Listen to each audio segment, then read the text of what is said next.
জীবন যখন শুকায়ে যায় করুণা ধারায় এসো, সকল মাধুরী লুকায়ে যায় গীতসুধার রসে এসো। কর্ম যখন প্রবল আকার গরজি উঠিয়া ঢাকে চারিধার, হৃদয় প্রান্তে হে জীবননাথ শান্ত চরণে এসো। সুপ্রিয় সুধী, আমন্ত্রণ জানাচ্ছি এনটিভির নিয়মিত আয়োজন আইএফআইসি ব্যাংক নিবেদিত সংলাপ প্রতিদিন অনুষ্ঠানে। আমাদের আজকের নির্ধারিত বিষয় আমাদের সাংস্কৃতিক সংগ্রাম। আমাদের সাথে আজ এনটিভির স্টুডিওতে উপস্থিত আছেন 21 পদকপ্রাপ্ত ও জাতীয় চলচ্চিত্র পুরস্কার প্রাপ্ত বরেণ্য অভিনেতা, নাট্যকার, নির্দেশক, সর্বজন শ্রদ্ধেয় আবুল হায়াত। আপনাকে এনটিভির স্টুডিওতে আমন্ত্রণ জানাচ্ছি। ধন্যবাদ। আপনার বাবা একজন রবীন্দ্রপ্রেমী ছিলেন এবং এতটাই প্রেম ছিল যে নিজের ছেলের নাম রাখলেন রবি। তো সেই রবীন্দ্রনাথের ভাষায় যদি বলি, কর্ম যখন প্রবল আকার গরজি উঠিয়া ঢাকে চারিধার, আপনার কাজ আপনাকে এমন উচ্চতায় নিয়ে গেছে বলা যায় বাকি সব ঢাকা পড়ে গেছে। কেমন লাগে পেছনে তাকালে? পেছনে তাকালে ভালো লাগে। আমার মনে হয় আমি জীবনের প্রতিটি স্তরকে খুব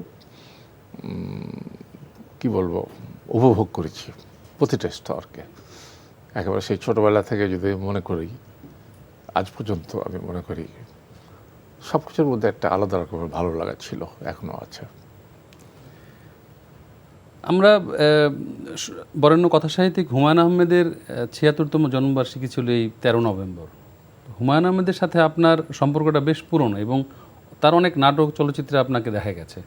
হুমায়ুন আহমেদ সম্পর্কে আপনার মুখ থেকে শুনতে চাই।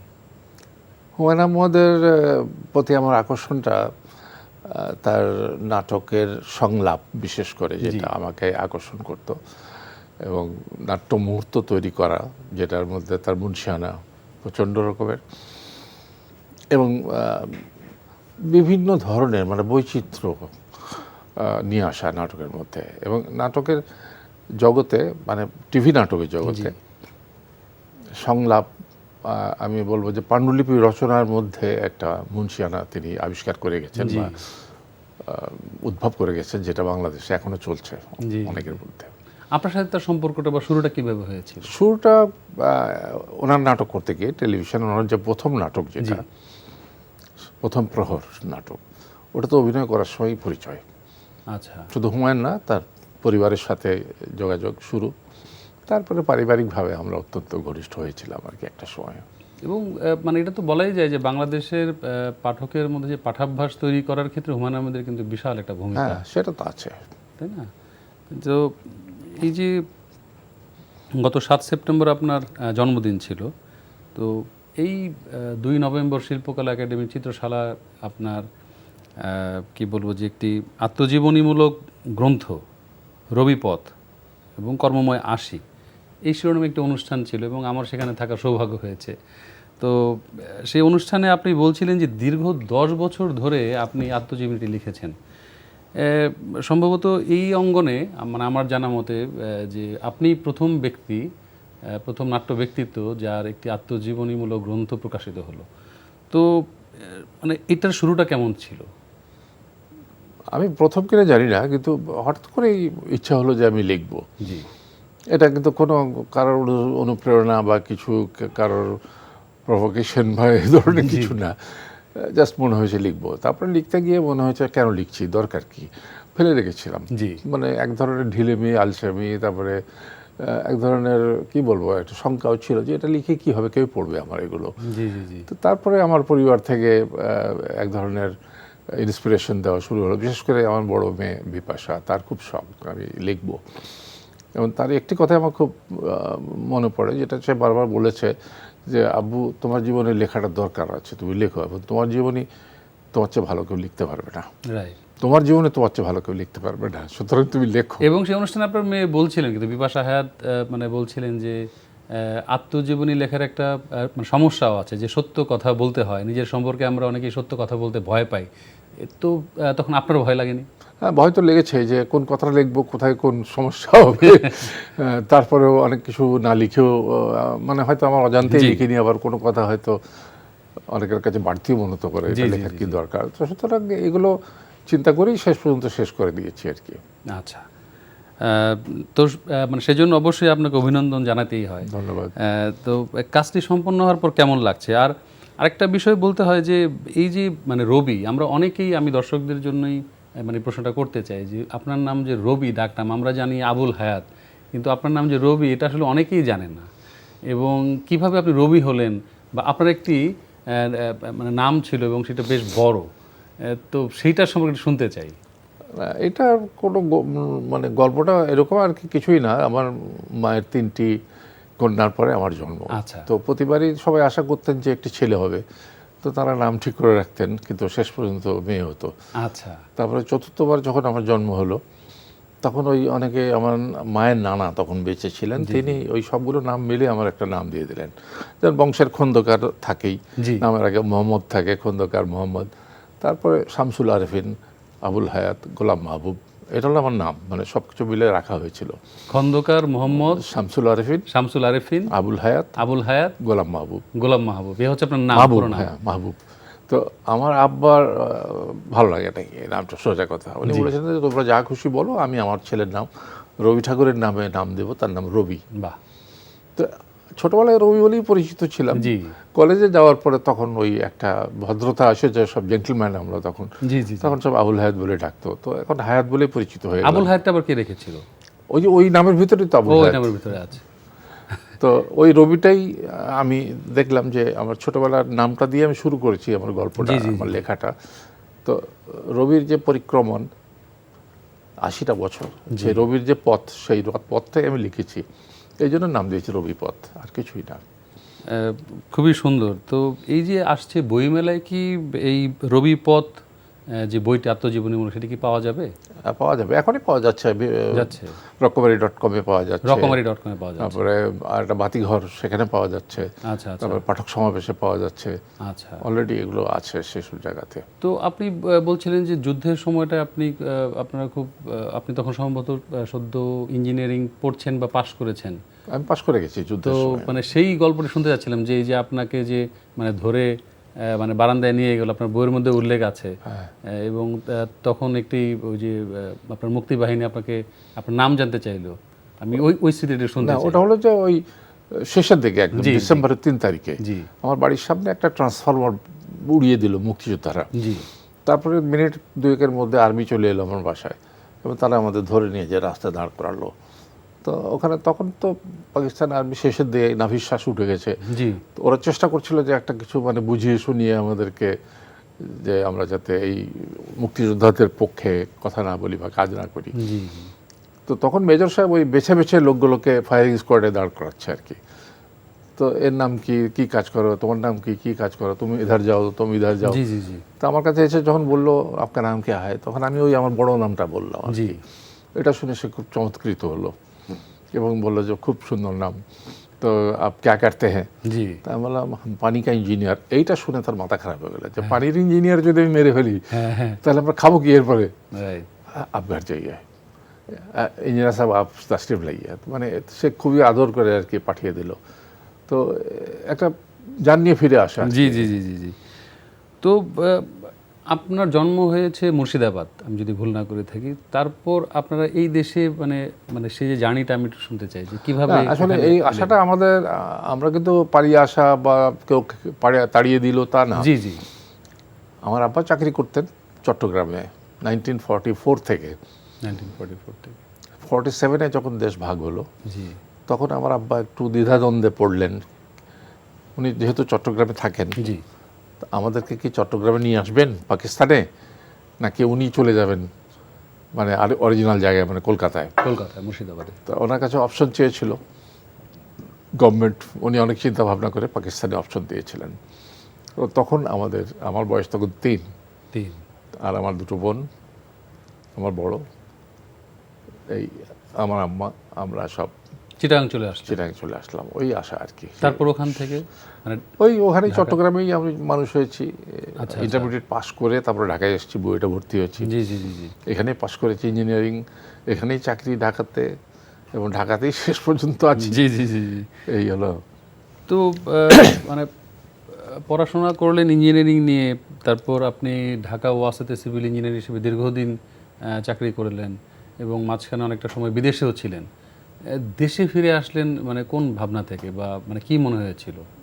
আমি বিদেশে যেতে চাইনি, আচ্ছা। এটা আমার কখনোই ইচ্ছা ছিল না, কারণ তখন আমি এখানে একদম বলবো যে জনপ্রিয়তার মোটামুটি একদম উপরের লেভেলে আছি আর কি। সেই সময় আমি দেশ ছেড়ে চলে গেলাম শুধু আর্থিক কারণে আর কি। তো পরিবারের জন্য? হ্যাঁ। তো যাওয়ার পরে আমার পরিবার নিয়ে চলে গেছিলাম সব কিছু নিয়ে, কিন্তু ওখানে যে আমি আমাকে মহিলা সমিতি টানতো, আমাকে টেলিভিশন স্টুডিও টানতো, আমাকে রেডিওর স্টুডিও টানতো, এফডিসি টানতো। তো এইভাবে তো থাকা যায় না, কদিন থাকা যায়? তো 3 বছর তারপরেও কাটিয়েছি। এবং এসব ব্যাপারে আমার স্ত্রী মানে আমাকে যথেষ্ট মানে সাহস শক্তি জুগিয়েছে। আমি যখন যেটাই করতে চেয়েছিলাম সে চিন্তা ভাবনা করে বলেছে হ্যাঁ ঠিক আছে, ইউ ক্যান ডু ইট বা উই ক্যান ডু দ্যাট। তো এইভাবেই আমরা একসময় ঠিক করলাম না, দেশেই যাব। মানে আপনার জন্ম, বেড়ে ওঠা এবং এই যে এবং আমাদের প্রোগ্রামের মানে শিরোনামের সাথেও যে সাংস্কৃতিক সংগ্রাম আপনার, মানে ব্যক্তি আবুল হায়াতের যে সাংস্কৃতিক সংগ্রাম, এখনকার তরুণ প্রজন্মদের মধ্যে অনেকেই দেখা যায় যে খুব হতাশায় ভুগছেন, তারা দেশ ছেড়ে পালাতে চায়, চলে যায়, এবং তারা কি আসলে সুখী হয়, বা এটা কি মানে তাদের ক্ষেত্রে আপনার কি বলা মুশকিল?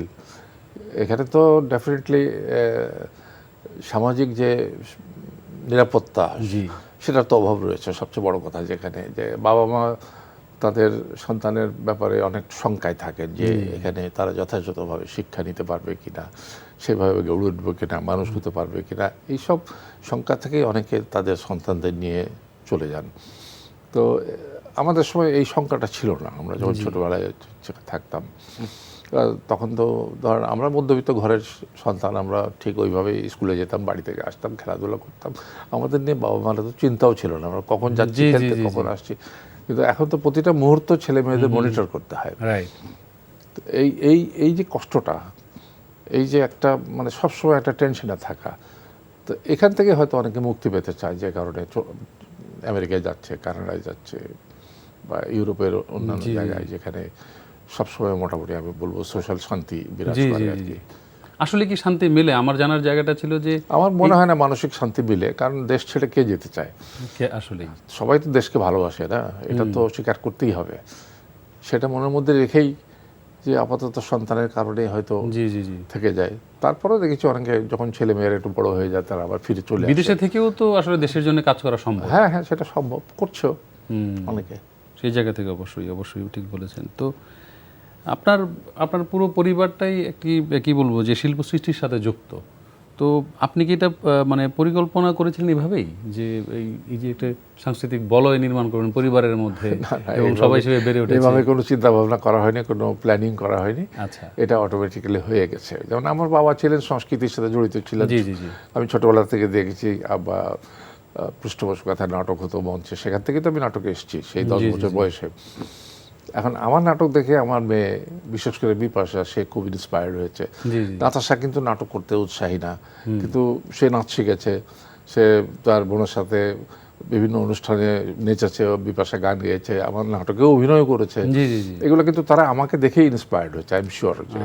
তো এভাবেই কিন্তু হয়। তারপরে তাদের বিয়ে হয়েছে, সেখানে আমাদের ওই নাটকের ছেলেদের সাথেই হয়েছে। মানে এগুলো ঘটনা ঘটে গেছে এক একটা। আচ্ছা, এখন আলটিমেটলি যেটা হলো যে আমরা ওই যে সাংস্কৃতিক পরিবার, তো সেটা ঘটেছে। এটা কোনো প্ল্যানিং কিছু না, বাট আমি বলবো যে আমরা অত্যন্ত আনন্দিত এই ব্যাপারটাতে। আমাদের মনে হয় যে এরকম একটা পরিবার হতে পারাটা আমাদের জন্য একটা বিরাট আনন্দের ব্যাপার এবং সুখের ব্যাপার। তো এই যে আপনি নাগরিক নাট্য সম্প্রদায়ের সঙ্গে কাজ করছেন একেবারে শুরু থেকেই, তো তার আগে কি আপনি নাট্যচক্রের সাথেও যুক্ত ছিলেন নাকি নাগরিক? না, আমি নাগরিকের ফাউন্ডার মেম্বার। আমি আচ্ছা, নাগরিকের সাথে যুক্ত হওয়ার সেই গল্পটি শুনতে চাই। এটা নাগরিকে তো তখন পাশ করার পরে আমি ঢাকাতেই থাকতাম।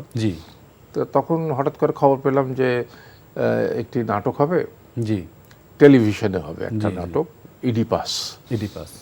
এবং সেই নাটকটি করবে একটা গ্রুপ, যার নেতা হচ্ছেন জিয়া হায়দার এবং আতাউর রহমান। জিয়া হায়দার বিদেশ থেকে তখন নাটকের উপরে মাস্টার্স করে এসছেন আমেরিকা থেকে। তো গেলাম ওখানে, যাওয়ার পর দেখলাম যে নাটকটি হবে টেলিভিশনে আসলে, আর ওনারা একটা গ্রুপ থিয়েটার করবেন, সেটার নাম হবে নাগরিক নাট্য সম্প্রদায়। তো সেখানে আমরা অভিনয় করলাম, এবং অভিনয় করে তারপরে ওনারা ফর্মালি গ্রুপটা প্রতিষ্ঠা করলেন।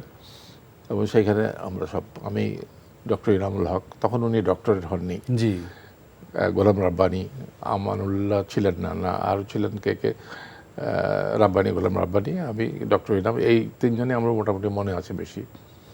নাসিমা খান মজলিস, সুলতানা কামাল, মানে এরা তো হয়ে গেলাম মেম্বার। ওখান থেকেই আমরা একসাথে, এবং গ্রুপ প্রতিষ্ঠিত হলো। আমরা মঞ্চে আসলাম 1972 সালে বুড়ো শালিকের ঘাড়ের রোড নাটক দিয়ে। সৈয়দ শামসুল হকের, হ্যাঁ, মধুসূদন দত্তের। মধুসূদন দত্ত। হ্যাঁ, তারপরে নেক্সট নাটক যেটা, এটা তো ইতিহাস হয়ে রয়েছে, বাকি ইতিহাস। সেটার প্রধান চরিত্রে আমি অভিনয় করেছি। জি জি জি। এবং জীবনে আমার প্রথম পুরস্কার আমি পেয়েছি মঞ্চে। বাকি ইতিহাস বাংলাদেশের প্রথম দর্শনীর বিনিময়ে নিয়মিত নাটক। তো সেই সময়কার একটু গল্প শুনতে চাই, মানে তখন আপনার অনুভূতি, আপনার যে আবেগ বা যে কাজ করার অভিজ্ঞতা, এই সময় জানতে চাই। আমি তো ছোটবেলা থেকে নাটকের প্রতি মানে এক ধরনের পাগলই বলা যেতে পারে। তো গ্রুপ থিয়েটারে যখন যোগ দিলাম, তখন তো দেশে মুক্তিযুদ্ধ শুরু হয়ে গেল, আমরা আর মঞ্চে আসতে পারিনি। তারপরে মঞ্চে এলাম বুড়ো শালিকের ঘাড়ের ওর পরে। আলী জাকের তখন গ্রুপে ঢুকলো বুড়ো শালিকের ঘাড়ের ওর সময়, এবং ও খুব, মানে আমি বলবো যে ভীষণ ইন্সপায়ার্ড, সে ডিরেকশন দিবে। এবং সে নাটকের কপি একটা জোগাড় করেছে, বাদল সরকারের বাকি ইতিহাস, সেটা করবে। তো আমাকে বললো, দোস্ত তুমি মেইন ক্যারেক্টার করবে। আমি বললাম ঠিক আছে, করবো, তো ন্যাচারালি অসুবিধা তো নাই। তো আমি করলাম সীতানাথের চরিত্র। এইটা নাটকটা করার সময় আমাদের যেটা হলো যে, এই জীবনে প্রথম আমরা ঠিক গ্রুপ থিয়েটারের মতোই কাজ করলাম। যে নাটকটাকে আমরা করব, এটা কি বলবো, যে নন প্রফেশনালি নাটকটা তৈরি হবে, with all the professional attitude. এইটা হলো মূল জায়গাটা, কিন্তু আমরা প্রফেশনাল না। তো এই প্রফেশনাল অ্যাটিটিউড মানে প্রত্যেকটা ব্যাপারে আমাদের সবাইকে পার্টিকুলার হতে হবে। এবং আলী জাকের আমাদের ফার্স্ট কন্ডিশন যেটা দিল, যে প্রত্যেককে স্ক্রিপ্ট মুখস্থ করে ফেলতে হবে। যে মিউজিক ডিরেক্টর থেকে শুরু করে, লাইটের লোক থেকে শুরু করে, অভিনেত্রী থেকে শুরু করে, ডাইরেক্টর, সবাই মুখস্থ করে ফেলবে ডাইরেক্ট। এবং কোনো জায়গায় কোনো যেন বিচ্যুতি না ঘটে। এইটা আমরা ফার্স্ট কন্ডিশন দিয়েছিল, এবং সেটাই আমরা মেনটেন করেছিলাম, এবং তারপর থেকে আমরা ওটাই ফলো করেছি। তো এই নাটকটি যখন আমরা দর্শনের বিনিময়ে মঞ্চস্থ করলাম, দর্শক দেখে মুগ্ধ হয়ে গেল। যে বেলা 11টা শুরু করলাম নাটক আমরা, এবং 11টা মানে 11টা, 1 মিনিট আগেও না 1 মিনিট পরেও না, সকাল 11টায়, সকাল 11টা, রোববার দিন সকাল 11টায় এটা আমাদের শো টাইম ছিল। ওই যে দর্শক এসে প্রপার টাইমে নাটকটা শুরু করছি আমরা, এবং উইদাউট ব্রেক 1.5 ঘন্টা বা 2 ঘন্টা নাটকটা হচ্ছে, এবং সেখানে দর্শক একদম মুগ্ধ হয়ে তাকিয়ে থাকছে, মানে তার কোনো নিঃশ্বাস ফেলার সময় পাচ্ছে না। এই যে প্রফেশনাল অ্যাটিটিউড আমরা যেটা করেছি, দর্শককে ধরে রাখতে হবে। তো তারপর লেখালেখি হলো প্রচণ্ড রকমের, এবং আমরা তারপরে একটার পর একটা নাটক করতে শুরু করে দিলাম। কিন্তু বাকি ইতিহাসের সাথে আমার একটা আলাদা ভালো লাগা আছে, মুগ্ধতা আছে। প্রথমত ওইটা যে আমি প্রধান চরিত্রে অভিনয় করেছি, দ্বিতীয়ত হলো আমার জীবনের প্রথম পুরস্কার আমি পেলাম বাকি ইতিহাস করে। আচ্ছা, সেটা কি পুরস্কার ছিল? পুরস্কারটা হলো সিকোয়েন্স অ্যাওয়ার্ড। এটা সিকোয়েন্স বলে একটা পত্রিকা ছিল তখন, ওটার ইয়েতে ছিলেন, সম্পাদক ছিলেন আমাদের আলমগীর কবির সাহেব, ফজল শাহাবুদ্দিন সাহেব, এনারা ছিলেন। মানে এটা খুবই একটা স্ট্যান্ডার্ড একটা পত্রিকা ছিল সিকোয়েন্স। ওনারা একটা ম্যাগাজিনে, ওনারা ওই ম্যাগাজিনের নাম করে একটা পুরস্কার দিতেন প্রতি বছর। 1974-এ আমি পুরস্কারটা পেলাম, sequence award of merit for introducing naturalistic acting on Bangladesh stage.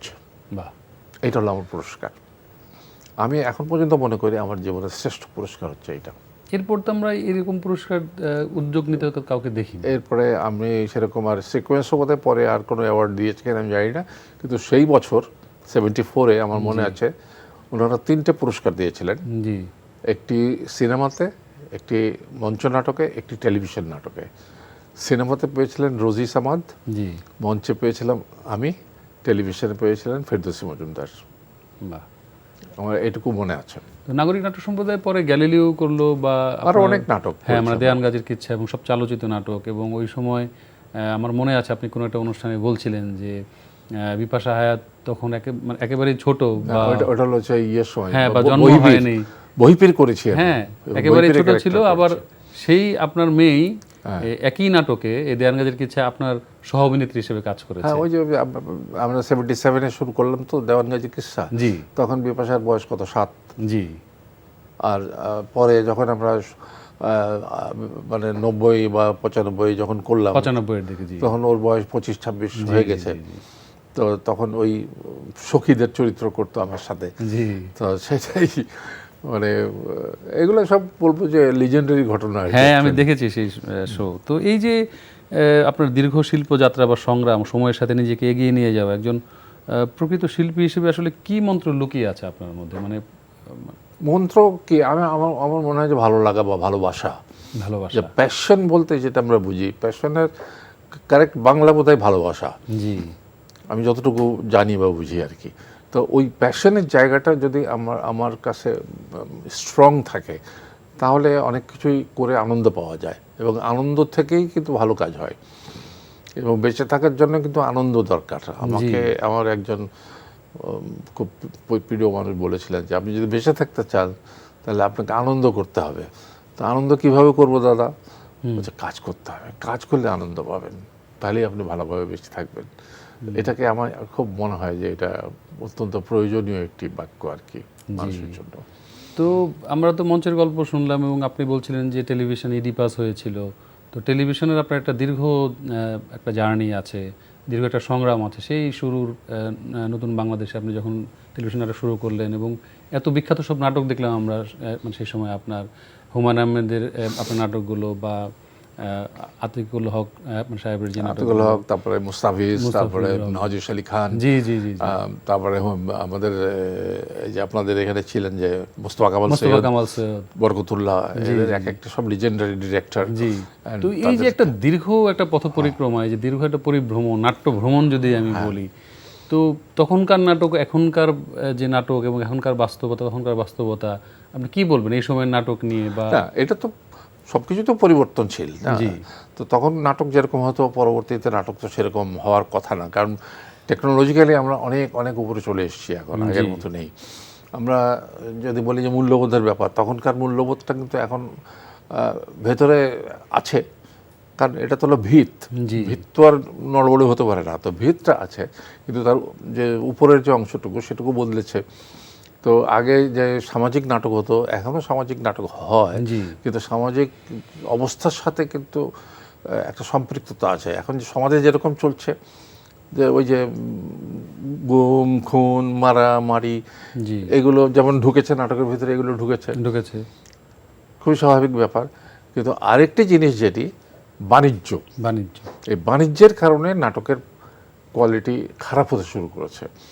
কারণ বাণিজ্য, তারা অর্থ যেটাতে পাবে সেইটার প্রতি তাদের ন্যাক চলে যায়। যেমন একটা টেলিভিশন চ্যানেল একটি নাটক প্রচার করবে, সে যদি মনে করে যে আমি ভাই নাটক প্রচার করে পয়সা চাই, তাহলে তো ওই ধরনের নাটক পাবে, পয়সা হবে।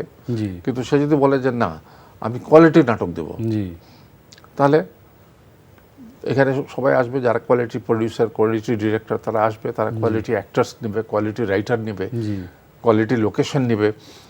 তো এখন এগুলো সব বাদ দিয়ে এখন ভিউজ অ্যান্ড লাইকসের উপরে যদি নাটক তৈরি করা হয়, এখন তো আমরা বলতাম গল্প, এখন বলে কন্টেন্ট, জানি না আমি এর মধ্যে কি ডিফারেন্স, কন্টেন্ট, ভিউ এগুলো বলে, রিলস। এবং শুনি যে ওই নাটকের যে প্রোডাকশনের যে কস্ট অর্ধেক নাকি নিয়ে চলে যায় নায়ক নায়িকারা। তো বাদ বাকি আর কি হবে সেখানে?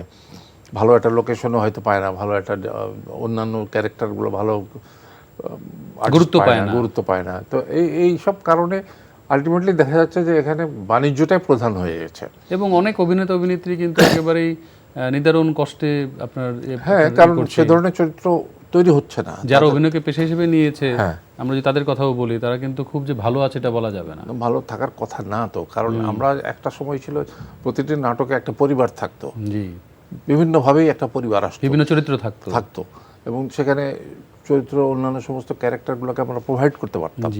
তার ফলে দেখা যায় প্রত্যেক দিনই কাজ করছে। কিন্তু যখন চলে গেল যে নায়ক নায়িকা বেসিসে কাজ হয়, যে আর কেউ থাকলেও চলবে, না থাকলেও চলবে, দরকার নাই, অমুক হিরো আছে, আচ্ছা বাস যা খুশি নাটক দাও আমরা প্রচার করব। জি তো তখন অন্য অন্য আর্টিস্টের আর কাজ নেই। তো এই সমস্যাগুলো তো বর্তমানে এসছে। তো আমার একটা সাজেশন হলো যে যে টেলিভিশনে এতগুলো চ্যানেল নাটক তৈরি করে, জি এদের নিজেদের মধ্যে একটা কম্পিটিশন যতক্ষণ পর্যন্ত না থাকবে ততক্ষণ কোয়ালিটি ভালো হবে না। যে ওর নাটকের চেয়ে ভালো করবো আমি নাটক জি কোয়ালিটি ওয়াইজ। জি তো সেই রকম একটা টেন্ডেন্সি, একটা কম্পিটিশন যতক্ষণ না আসবে জি তা ততক্ষণ কিভাবে হবে? একদমই ঠিক বলেছেন আপনি, যে এখন যার হয়তো নাটক লেখার কথা না উনি নাটক লিখছে, যার ডিরেকশন দেওয়ার কথা না সে ডিরেকশন কারণ দিচ্ছে, সেখানে সে খাতে পয়সা খরচ করছে না, যার অভিনয় করার কথা না সে অভিনয় করছে। হ্যাঁ, কারণ সে চাচ্ছে যে তার পয়সাটা ওই যে লাইক আর ভিউজের পিছনে যাবে। জি জি জি তাহলে সেখানে অন্য আর্টিস্টটা কোথায় পাবে সে? একদমই। তো আমরা একটু মানে একেবারেই মানে হতাশ লাগে জায়গাগুলোতে আসলে। তো এই যে আপনি আপনার এই দীর্ঘ জীবনযাত্রায় আপনি একেবারে দ্বিতীয় বিশ্বযুদ্ধের কথা যদি বলি, তারপর আপনি 52 দেখেছেন, 71 দেখেছেন এবং 90 এবং সর্বশেষ মানে 2024। তো এই যে 2024-এর নতুন বাংলাদেশ, তো দেশটা কি আসলে সঠিক পথে এগোচ্ছে বলে মনে করেন? এটা কঠিন প্রশ্ন। আশা নিয়ে আছি। হ্যাঁ আমার কথা হলো আমরা তো আশাবাদী, আমি ভীষণভাবে আশাবাদী। জি আমরা আশা নিয়ে আছি যে সঠিক পথে সঠিক জায়গায় আমরা পৌঁছাবো। তার মধ্যে ত্রুটি বিচ্যুতি থাকতেই পারে। এই পথ, এদেরও যে পথটা, যারা আজকে বিনির্মাণের, নতুন বাংলাদেশ বিনির্মাণের দায়িত্ব নিয়েছেন, জি তাদের মধ্যে ভুল ত্রুটি আছে, ভুল ত্রুটি হচ্ছে, কিন্তু তারা কতটা সিরিয়াস সেটা আমরা এখন বুঝতে পারছি না। তাদের মধ্যে যে কাজের যে কি বলবো দক্ষতা, জি কারণ এরা সবাই জ্ঞানী পণ্ডিত মানুষ বেশিরভাগই, জি এদের রাজনীতির কোনো অভিজ্ঞতা সেরকম নেই। তো সেখানে তারা নতুন একটা দায়িত্বে এসছেন, তাদের মধ্যে দেশপ্রেম নিশ্চয় আছে, দেশকে তারা ভালোবাসেন, দেশে ভালো করতে চাচ্ছেন, কিন্তু প্রপার ওয়েটা খুঁজে পাচ্ছেন কিনা এটার ব্যাপারে আমরা অনেকটা বিভ্রান্ত আছে জনগণ, মনে হয় আর কি। জি জি কিন্তু দিন শেষে এটাই বলবো যে আমরা ভালো কিছু একটা আশা করছি আশা করছি। এবং আশা করছি ভালো কিছু একটা পাবো। জি জি আমরাও তাই চাই। আজকের সময় একেবারে শেষ। আপনাকে মানে কষ্ট করে এনটিভি স্টুডিওতে আসার জন্য আপনাকে অসংখ্য ধন্যবাদ জানাচ্ছি। আপনাকে ধন্যবাদ, এনটিভিকে ধন্যবাদ, এবং সবচেয়ে বড় কথা আমার দর্শক মণ্ডলী যাদের জন্য আজকে আমি এই অবস্থায়, সবাইকে ধন্যবাদ। জি জি ভালো থাকবেন। সুপ্রিয় দর্শক, আপনারা দেখছিলেন আইএফআইসি ব্যাংক টিভিতে সংলাপ প্রতিদিন অনুষ্ঠানটি। আমাদের অনুষ্ঠান আজকের মতো এখানেই শেষ। পরবর্তী অনুষ্ঠান দেখার জন্য আপনাদেরকে আমন্ত্রণ জানিয়ে আজকের মতো এখানেই বিদায় নিচ্ছি। ধন্যবাদ।